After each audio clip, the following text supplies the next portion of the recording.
जय हिंद दोस्तों।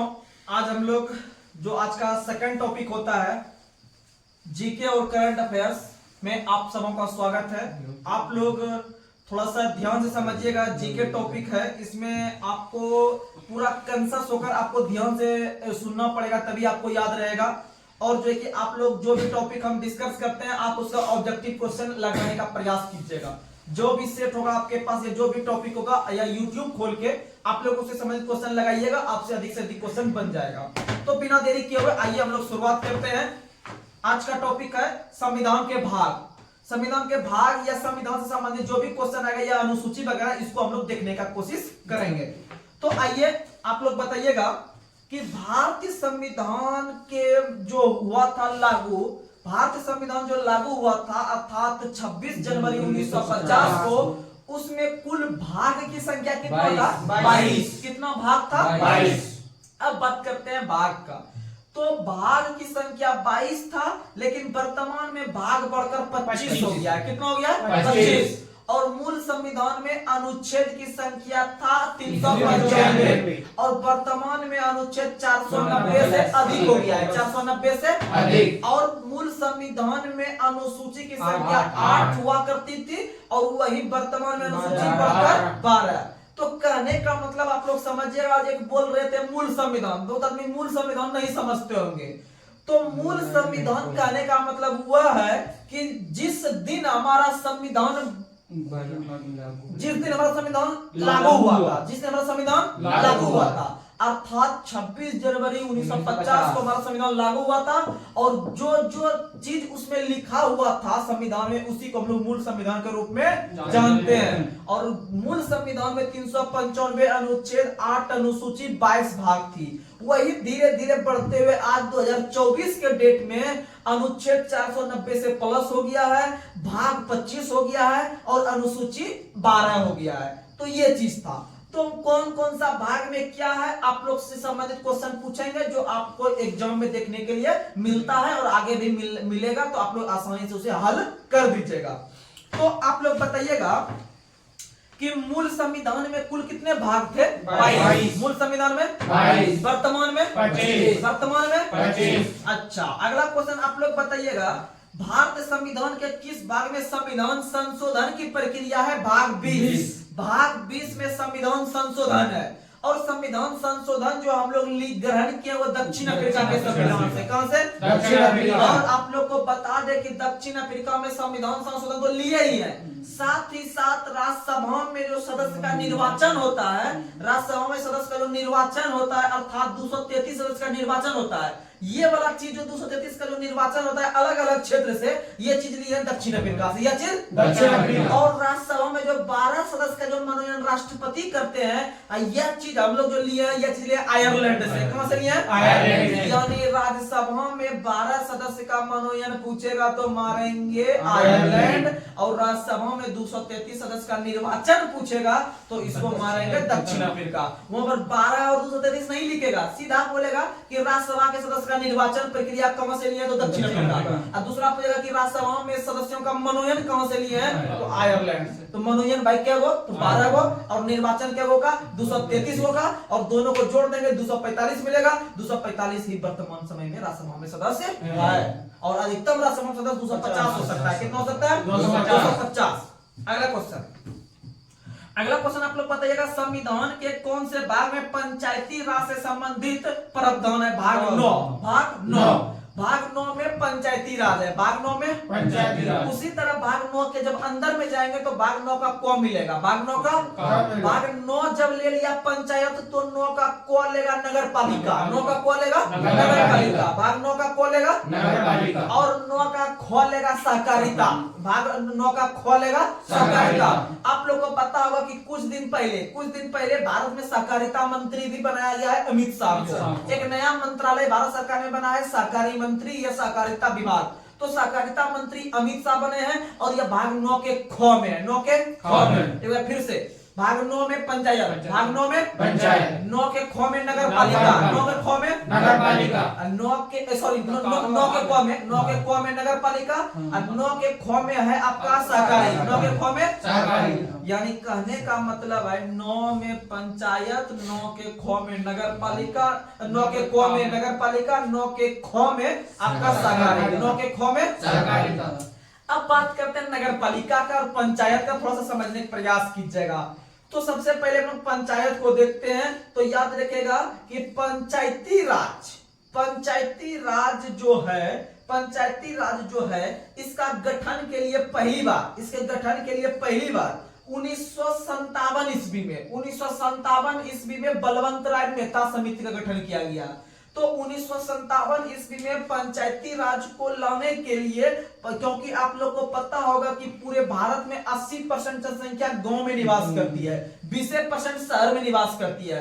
तो भारत सरकार को जो फोकस करना चाहिए अधिक से अधिक वो गांव की तरफ। कौन तरफ? गांव की तरफ। क्योंकि धीरे धीरे गांव का आदमी डेवलप करेगा तभी वो एक शहर के रूप में तब्दील होगा और अब मनुष्य का डेवलपमेंट संभव हो पाएगा। तो 1957 ईस्वी में पहली एक व्यक्ति थी बलवंत राय मेहता समिति। बलवंत राय मेहता समिति के नाम पर ही भारत में पहली बार पंचायती राज संस्था का गठन किया गया। पंचायती राज संस्था का गठन तो 1957 में बलवंत राय मेहता समिति का गठन जो किया गया वो किसे लागू करने के लिए? पंचायती राज। किसको लाने के लिए? पंचायती राज। और आप लोग को बता दे कि उसके जस्ट 2 साल के बाद 1959 ईस्वी में भारत में पंचायती राज को लागू करने वाला पहला राज्य बना राजस्थान। कौन बना? राजस्थान।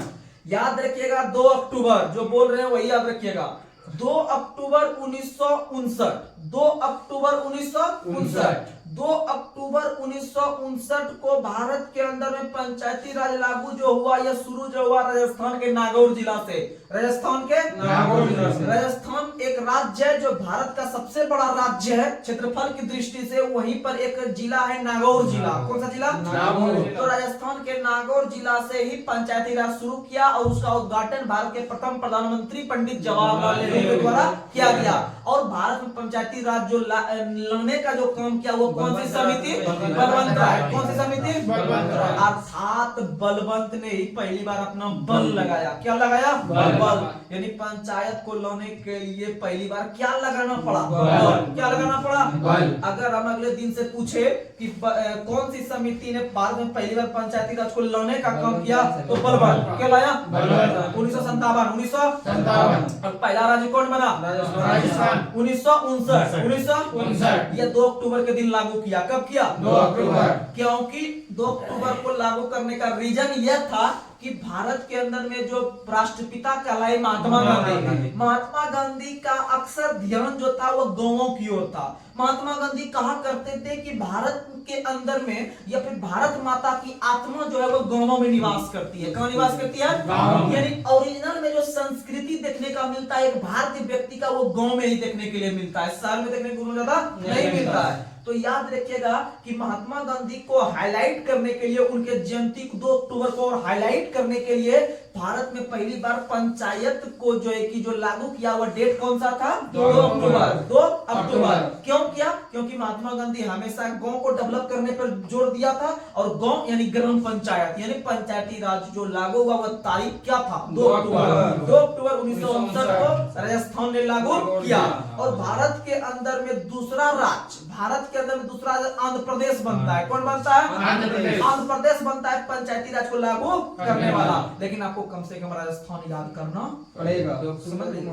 हाँ, 2 अक्टूबर को महात्मा गांधी की जयंती हम लोग मनाते हैं क्योंकि 2 अक्टूबर 1869 को उनका जन्म हुआ था गुजरात के पोरबंदर में और उनका निधन 30 जनवरी 1948 को दिल्ली के अंदर में बिरला मंदिर में पूजा करते समय जो है कि नाथूराम गोडसे के द्वारा कर दिया गया। अगला क्वेश्चन आप लोग बताइएगा और बता देते हैं कि पंचायती राज, चलिए ठीक है और उस पर डिटेल हम जाते हैं। पंचायती राज 1957 में बलवंत राय मेहता ने लाया। उसके जस्ट 20 वर्ष के बाद, उनके जस्ट 20 वर्ष, तो 1957 में 20 वर्ष जोड़ेंगे 1977 मिलेगा। तो 1977 में दूसरा समिति फिर आता है पंचायती राज के संदर्भ में जिसका नाम था अशोक मेहता समिति। क्या नाम था? अशोक मेहता। यानी अशोक मेहता समिति ने बोला कि भारत में जो अभी तक देखिएगा पंचायती राज जो आया था पहली बार बलवंत राय ने जो लाया था 1957 में, वो त्रिस्तरीय था। कितना स्तर? त्रिस्तरीय। पंचायत 3 स्तर पे काम करता है। जैसे आप लोग देखते हैं सबसे बड़ा स्तर पे जिला परिषद होता है, फिर वो पंचायत होता है, वो ग्राम पंचायत होता है। ऐसा होता है कि नहीं होता है? तो ये जो 3 स्तर पे जो काम करता है पंचायती राज, जब उसके 20 वर्ष के बाद अशोक मेहता समिति आया तो बोला अब 3 स्तर को कन्वर्ट कर दीजिए। कितना स्तर में? 4 स्तर में। कितना स्तर? 4। तो भारत सरकार ने इसे नहीं माना। भारत सरकार ने इसे नहीं माना। बोला नहीं, जो 3 स्तर चल रहा है वही सही है और वही चलते रहेगा। तो क्वेश्चन पूछेगा निम्न में से कौन सी समिति ने 4 स्तरीय समिति का सुझाव दिया था? तो बोलिएगा अशोक। और जो पंचायती राज जो पहली बार लागू किया गया था बलवंत राय के द्वारा, वो कितना स्तर था? 3 स्तर। शुरू से 3 स्तर। और माइंड में फिट रख लीजिएगा, अब भी आज 2024 के डेट में भी कितना स्तर चल रहा है? 3 स्तर। कितना स्तर? 3। उसके बाद बलवंत राय मेहता हो गया 57, अशोक मेहता हो गया 1977। उसके बाद याद रखिएगा आपका 1985 में एक और समिति आती है, जीवी के राय समिति। कौन सी समिति? जीवी के राय समिति आती है 1985 में। वो भी बहुत प्रकार का प्रावधान लाया, लेकिन उतना हाईलाइट नहीं हो पाया।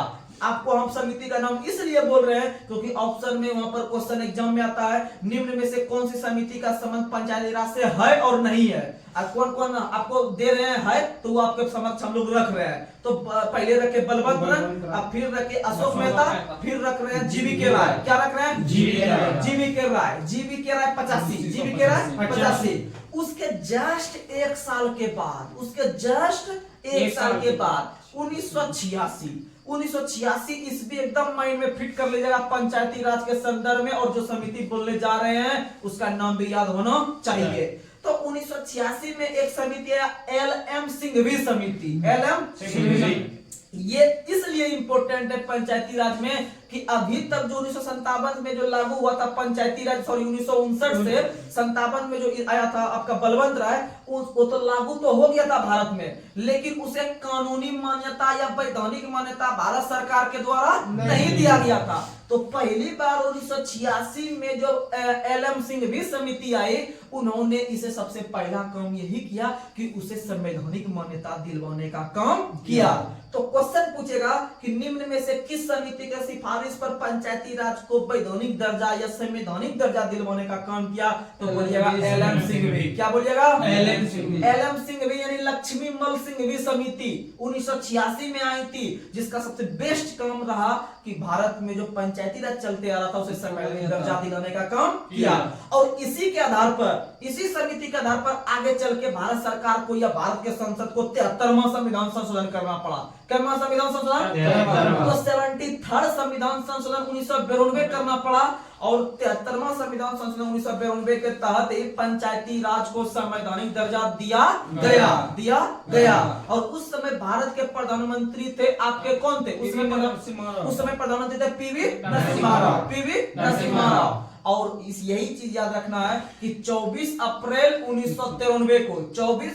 1993 को भारत में पूर्णतः संवैधानिक दर्जा या संवैधानिक लागू कर दिया गया। किसे? पंचायती राज को। तो क्वेश्चन पूछेगा कि 24 अप्रैल डेट इसलिए आपको बताए क्योंकि उस दिन को याद रखने के लिए प्रत्येक वर्ष पंचायती राज दिवस हम लोग मनाते हैं 24 अप्रैल को।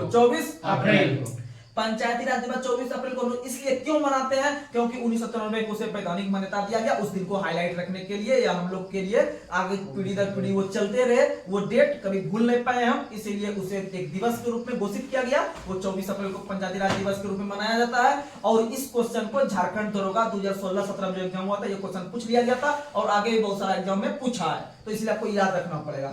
उसी तरह से 74वां संविधान संशोधन है। 74वां संविधान संशोधन नगर पालिका को जोड़ने के लिए आया है। नगर पालिका जैसे अभी तो देख रहे थे पंचायती राज जो कि छोटे छोटे गांव में होता है, वहीं थोड़ा सा शहर में जाइएगा तो वहां पर आपको नगर पालिका देखने के लिए मिलेगा, यानी नगर निगम देखने के लिए मिलेगा।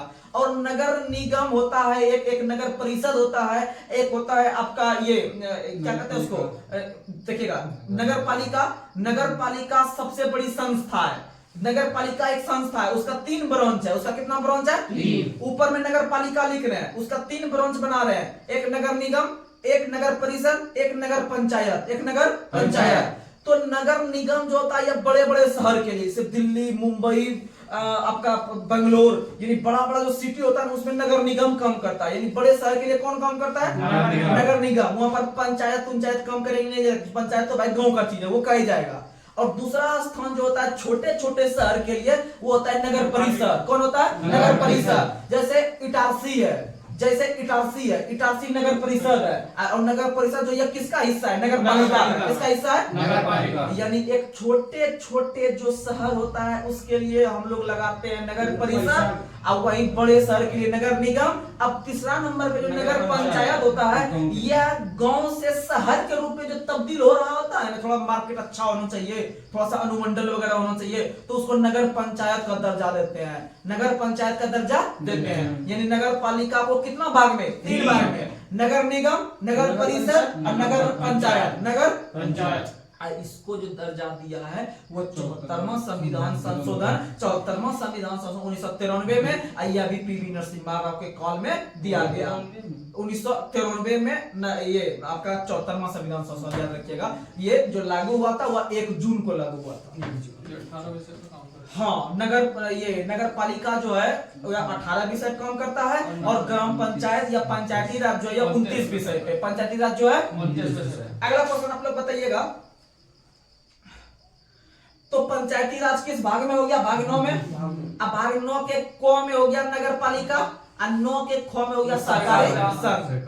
अगला क्वेश्चन आप लोग बताइएगा, संविधान के किस भाग में अस्थायी, संक्रमणकालीन और विशेष उपबंध का वर्णन है? अनुच्छेद 21, सॉरी भाग 21, क्योंकि हम लोग भाग टॉपिक को देख रहे हैं। भाग 21 में है अस्थायी, संक्रमणकालीन और जो है कि आपका विशेष उपबंध। अब इसको हम नहीं समझे, आपके पास तो हम क्वेश्चन ही पूछ दिए, लेकिन जो डिटेल में नहीं पढ़े होंगे उनको समझ में नहीं आया होगा। तो सबसे पहले क्वेश्चन हम पढ़ते हैं, उसके बाद आंसर बताते हैं, फिर उसको हम समझने का प्रयास करते हैं। तो समझिएगा, क्वेश्चन था कि संविधान के किस भाग में अस्थायी का मतलब होता है जो अस्थायी नहीं है, अस्थायी हो, संक्रमणकालीन हो और विशेष उपबंध हो। अब समझते हैं, आप लोग को एक उदाहरण स्वरूप समझाते हैं। आप लोग को पता होगा कि जम्मू कश्मीर एक भारत का राज्य था, राज्य था, और उसे विशेष राज्य का दर्जा दिया गया था अनुच्छेद 370 के तहत, जो कि मोदी सरकार ने उसे फिनिश कर दिया। तो समझने का प्रयास कीजिएगा। तो भारतीय संविधान का एक भाग है भाग 21, जिस पे अभी हम चर्चा कर रहे हैं। भाग 21 कहता है कि भारत के किसी भी राज्य को भारत सरकार विशेष राज्य का दर्जा दे सकती है, और उसे अस्थायी तौर पर किसी अनुच्छेद के तहत जो कि विशेष राज्य का दर्जा दे सकते हैं। जैसे जम्मू कश्मीर को विशेष राज्य का दर्जा था, और उसे अनुच्छेद 370 का जो है कि उस पर संरक्षण था, अनुच्छेद 370 का संरक्षण था, यानी 370 के तहत उसको दर्जा दे दिया और विशेष राज्य का दर्जा दे दिया। तो कहने का मतलब उसे अस्थायी तौर पर दिया गया। किस तौर पर दिया गया? अस्थायी तौर पर दिया गया। चाहे तो सरकार आगे उसे जो है कि तोड़ भी सकती है, जैसा कि हम लोग ने आपस में देख लिया कि जम्मू कश्मीर को तोड़ के 31 अक्टूबर 2019 को 2 अलग अलग केंद्र शासित प्रदेश में बांट दिया गया। तो कहने का मतलब यह जो सारा अधिकार मोदी सरकार को या केंद्र सरकार को जो अधिकार दिया है, यह हमारे संविधान ने अधिकार दिया है। किसे अधिकार दिया? संविधान ने। भाग 21 के तहत, समझ में आया? यानी अस्थायी तौर पर हम उसे विशेष उपबंध जो दिए थे वो भाग 21 के तहत, और सरकार जब चाहे उसे हटा सकती है। अगला क्वेश्चन, ये चीज समझा सकते हैं भाग 21 क्या है। अगला क्वेश्चन आप लोग बताइएगा, क्वेश्चन देखिएगा, Uttar Pradesh public service commission 2014 का क्वेश्चन पूछा हुआ है, हमारे संविधान के किस भाग में, क्वेश्चन घुमा के पूछता है, क्वेश्चन वही रहता है इजी। भारतीय संविधान के किस भाग में 3 सोपानों में पंचायत बनाने की परिकल्पना की गई है? भाग 9। किसमें की गई है? भाग 9, क्योंकि भाग 9 में पंचायत है। भाग 9 में क्या है? पंचायत। इसी तरह घुमा पूछ देगा कि नगर पालिका को 3 सोपानों में बनाने का परिकल्पना की गई है, किस भाग में? भाग 9 के क में। भाग 9 के क में। अगला क्वेश्चन आप लोग बताइएगा कि भारतीय संविधान के किस भाग में नीति निर्देशक तत्व का उल्लेख है? तो नीति निर्देशक यानी डीपीएसपी भाग 4 में है। भाग 4 यानी देखिएगा डीपीएसपी कितना अक्षर आ रहा है? 4 अक्षर, यानी भाग 4 में डीपीएसपी, भाग 4 में डीपीएसपी। और भाग 4 में जो डीपीएसपी है वो 36 से लेके 51 तक, और भारत ने जो इसे ग्रहण किया है वो आयरलैंड के संविधान से। कहां से? आयरलैंड। और आयरलैंड ने जो लिया था वो स्पेन से। आयरलैंड ने लिया था स्पेन से। अगला क्वेश्चन आप लोग बताइएगा, मूल कर्तव्य का वर्णन किस भाग में है? भाग 4 के क में। मूल कर्तव्य किस में है? भाग 4 के क में। तो समझिएगा मूल कर्तव्य। आप लोग को बता दें, जब हमारा मूल संविधान लागू हुआ था अर्थात 26 जनवरी 1950 को, समझने का प्रयास कीजिएगा। जब हमारा मूल संविधान लागू हुआ था 26 जनवरी 1950 को, तो उस समय मूल कर्तव्य जोड़ा नहीं गया था। उस समय कोई आता पता मूल कर्तव्य का नहीं था। लेकिन जब इंदिरा गांधी की सरकार आई, जब इंदिरा गांधी की सरकार काम करने लगी सत्ता में, तो 1976 का ईस्वी याद रखिएगा, 1976। तो 1976 ईस्वी के तहत 42वां संविधान संशोधन इंदिरा गांधी ने करवाई और उसके तहत मूल कर्तव्य को जोड़ने का काम किया। और मूल कर्तव्य को जो जोड़ने का काम किया वह किया आपका सरदार स्वर्ण सिंह समिति ने। कौन समिति ने? यानी कोई भी समिति लाता है, उसका गठित करता है, क्या करना चाहिए नहीं करना चाहिए, तब जो है कि उसको जोड़ने का काम करती है। तो मूल कर्तव्य को जोड़ने का जो काम किया हमारे संविधान में, वो 42वां संविधान संशोधन 1976 में इंदिरा गांधी की सरकार ने किया। और यह कौन सा समिति की सिफारिश पर? सरदार स्वर्ण सिंह समिति। कौन सी समिति? सरदार स्वर्ण सिंह समिति। यह सीधा एग्जाम में आता है, स्वर्ण सिंह समिति। तो आप लोग को समझ जाना है, वही चीज है, वही चीज है। और इसे पूर्णतः जो लागू किया गया, वो 1999 में लागू किया गया जेएस वर्मा समिति की सिफारिश पर। जेएस वर्मा। लेकिन जेएस वर्मा आपको याद नहीं रखना है, आपको कम से कम याद रखना है सरदार स्वर्ण सिंह 1976 42वां। और मूल कर्तव्य जो जोड़ा गया था जिस समय, वह 1976 ईस्वी था और इंदिरा गांधी की सरकार थी, इंदिरा गांधी की सरकार। और जब जोड़ा गया था तो उस समय मूल कर्तव्य की संख्या 10 था। कितना था? 10। और वर्तमान में मूल कर्तव्य 11 है। मूल कर्तव्य कितना है? 11। यानी मूल कर्तव्य जो 11 है, मूल ये 1976 में जो जोड़ा गया था वो 10 था उस समय। अब वर्तमान में कितना है? 11 है। यानी कितना नया बढ़ा? 1। कितना नया जोड़ा? 1 जो नया जोड़ा, वह जोड़ा आपका 6 से 14 वर्ष तक की उम्र के बच्चों को निःशुल्क शिक्षा जो है कि सरकार मुहैया करवाएगी। कौन मुहैया करवाएगी? सरकार। यह जो है कि उनके पिताजी और माताजी पर निर्भर करता है कि हम अपने बच्चों को स्कूल भेजे। यह जोड़ा गया 86वां संविधान संशोधन 2002 में। कब जोड़ा गया? 86वां संविधान संशोधन 2002 में। तो आपसे अब कहीं भी मूल कर्तव्य से पूछेगा तो नहीं फंसिएगा। यानी मूल कर्तव्य किस भाग में? भाग 4 के क में। मूल कर्तव्य किसमें है? भाग 4 के क में। अच्छा, मूल कर्तव्य क्या हमारे मूल संविधान में था? नहीं। तो भाई कब जोड़ा गया? 1976 में। कब जोड़ा गया? 1976। क्या संविधान संशोधन 42वां। उस समय सरकार कौन था? इंदिरा गांधी, अर्थात कांग्रेस की सरकार थी। ये क्वेश्चन पूछा गया है पिछला एनटीपीसी में कि 1976 में जब मूल कर्तव्य को जोड़ा जा रहा था तो उस समय प्रधानमंत्री कौन थे? इंदिरा गांधी। कौन थे? इंदिरा गांधी। अच्छा, मूल कर्तव्य जो जोड़ा गया तो 1976 में कौन समिति की सिफारिश पर? सरदार स्वर्ण सिंह। सरदार स्वर्ण सिंह। और याद रखिएगा सरदार स्वर्ण सिंह की सिफारिश पर मूल कर्तव्य जोड़ा गया था 10। कितना जोड़ा गया था? 10। मूल कर्तव्य कितना जोड़ा गया था? 10। और वर्तमान में कितना है? 11। वर्तमान में कितना है? 11। वर्तमान में कितना है? 11। और 11वां जो है वह आपका बच्चा से संबंधित है। किससे संबंधित है? बच्चा से। अर्थात 6 से 14 वर्ष तक की उम्र के बच्चों को निःशुल्क शिक्षा उपलब्ध कराया जाएगा। उनके माता पिता का दायित्व बनता है कि हम अपने बच्चों को स्कूल भेजें और उसे जो है कि वहां पर शिक्षा मिल सके। यह जो कि 86वां संविधान संशोधन 2002 के तहत जोड़ा। अगला क्वेश्चन आप लोग बताइएगा, संघ कार्यपालिका का व्याख्या किस भाग में है? 5 में। संघ कार्यपालिका किस में है? 5 में। संघ कार्यपालिका 5 में। अब आपको बस एक बार रिकॉल करा देते हैं, कम से कम 5, 6, 7, 8 तक। भाग 1 में जो है वह आपका भारत एक राज्यों का संघ है। यह है भाग 1 में। किसमें है? भाग 1 में, जो कि 1 से लेकर 4 तक है। 1 से लेकर 4 तक। भाग 2 में नागरिकता। भाग 2 में नागरिकता। अब देखिएगा, नागरिक जो चलता है अपने 2 पैर पर। नागरिक जो चलता है अपने कितना पैर पर? 2 पैर पर। अर्थात भाग 2 में नागरिक। भाग 2 में नागरिक यानी नागरिकता। नागरिक यानी नागरिकता। समझ में आया? भाग 3 में मौलिक अधिकार। भाग 3 में मौलिक अधिकार। अच्छा, 3 जो लिखते हैं ऐसे करके लिखते हैं, उसी तरह लिखते हैं अधिकार। अधिकार में शुरू करते हैं 3 तरह लिखते हैं, पहले ओ लिखते हैं, ओ जो लिखते हैं उससे पहले हम 3 लिखते हैं। यदि भाग 3 में बोलेंगे तो ओ तरह लिखिएगा अधिकार, ओ तरह लिखिएगा अधिकार। और मौलिक अधिकार जो लिखते हैं वो अमेरिका से लिए हैं। कहां से लिए हैं? अमेरिका से। यानी ओ से अधिकार, ओ से 3, ओ से अमेरिका, ओ से अमेरिका। अब भाग 4 में 4 अक्षर डीपीएसपी। भाग 4 में 4 अक्षर डीपीएसपी।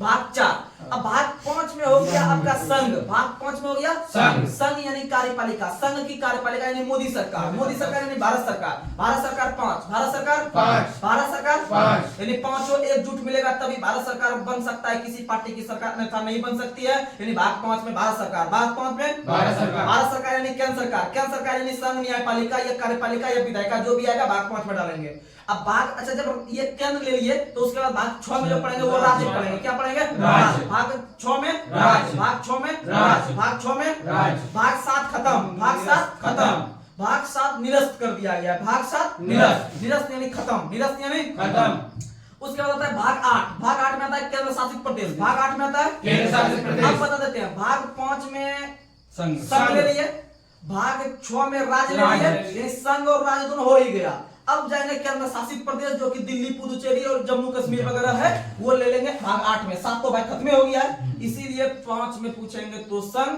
अब 6 में पूछेंगे तो राज्य, और 7 तो खत्म हो गया है, और 8 में ले लेंगे केंद्र शासित प्रदेश, केंद्र शासित प्रदेश। अब भाग 9 बता ही दिए हैं, भाग 9 तो बता ही दिए हैं, और भाग 10 में SC ST, भाग 10 में SC ST, भाग 10 में SC ST। चलिए अब आगे बढ़ते हैं। अगला क्वेश्चन आप लोग बताइएगा, वर्तमान में भारत संविधान में कुल कितनी अनुसूचियां हैं? अनुसूची 12, अनुसूची 12। अच्छा, मूल संविधान में कितना अनुसूची? 8। मूल संविधान में 8। अगला क्वेश्चन आप लोग को दिया, संविधान सभा की प्रारूप समिति द्वारा प्रस्तुत प्रारूप समिति में कुल कितनी अनुसूचियां थी? 8। कितना अनुसूची थी? 8। प्रारूप समिति हमारे संविधान को बनाने के लिए सबसे महत्वपूर्ण समिति थी प्रारूप समिति।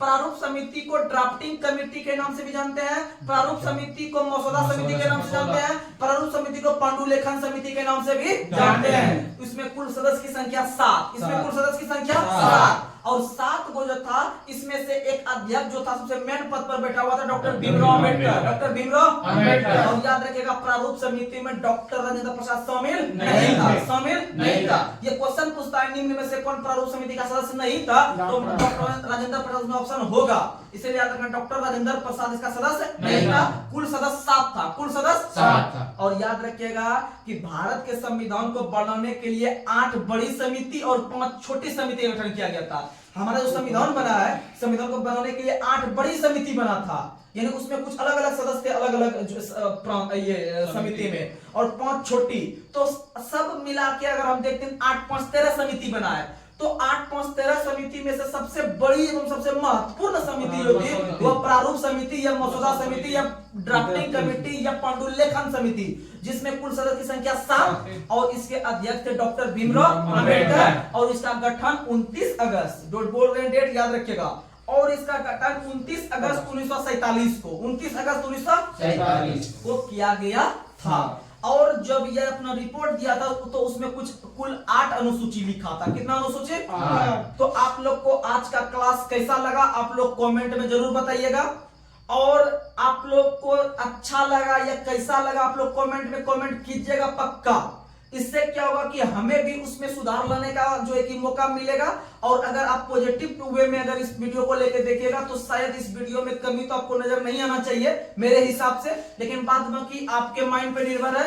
आप लोग जो भी टॉपिक हम पढ़ते हैं आप स्वतंत्र हैं उस टॉपिक को जो है कि किसी भी बुक से आप जाके सेट लगाइए, आपसे क्वेश्चन हद तक बनेगा। बाद बाकी आप दिन रात एक कर दीजिए, आप लोग दिन रात एक कर दीजिए कंपटीशन निकालने के लिए, और कंपटीशन निकलेगा, क्योंकि आपके पीछे आपका सारा समाज, सबसे पहले अपने माता पिता जो आपके आस में लगाए हुए हैं कि कुछ कीजिएगा, तो कुछ कीजिएगा। आप लोग को जब भी फोन आता होगा, जो भी बाहर में रहकर तैयारी कर रहे होंगे या घर में रहकर तैयारी कर रहे होंगे, आपका डेली जो है कि उस पर आशा लगा के आपके माँ और पिताजी बैठे होंगे कि कब मेरा बेटा का सिलेक्शन होगा। तो आप लोग उस पे जो है कि पानी मत फिरिए, क्योंकि 1 साल 2 साल अगर आप जी जान लगा देंगे, एक बार जिंदगी मिला है, एक बार जब जिंदगी मिला है तो एक सरकारी जॉब लेके पूरे समाज को दिखाइए नहीं हम भी हैं। जब हमको मेरे माँ या पिताजी जब मेरे घर में इतना कष्ट उठा के जब हमको पढ़ाई के लिए लगाए हैं, तो समझ लीजिए कि हम भी उन पे पानी ना फेरे, और जो है कि अगर जिस दिन सिलेक्शन आपका नहीं होगा तो समझ लीजिए कि गांव वाला ताना मारने के लिए छोड़ेगा नहीं। इसीलिए आप लोग कम से कम वो चीज माइंड में लेकर चलिए कि ऐसा दिन भगवान करे नहीं आए, और जो है कि उसके लिए आप एकदम दिल और मतलब दिमाग लगा के जी जान लगा के इतना मेहनत कीजिए कि सिलेक्शन जो है कि आराम से हो जाएगा। कोई बड़ी बात नहीं है सिलेक्शन लेना, लेकिन आपका मेहनत जो है कि पूरा एकदम 100% रहना चाहिए। सिलेक्शन कैसे होगा, आप लोग रेगुलर चैनल पे बने रहिए और आप लोग मैथ रीजनिंग को एकदम पूरा रिवीजन कीजिए। मैथ रीजनिंग आप लोग कवर कीजिए, जीके जीएस करंट के लिए हम काफी हैं। तो बस आप लोग का इसी तरह प्यार मिलता रहेगा तो आगे हम लोग जो है कि जरूर एक दिन नई ऊंचाई को छुएंगे और सिलेक्शन पक्का दिलाएंगे। धन्यवाद, शुभ रात्रि।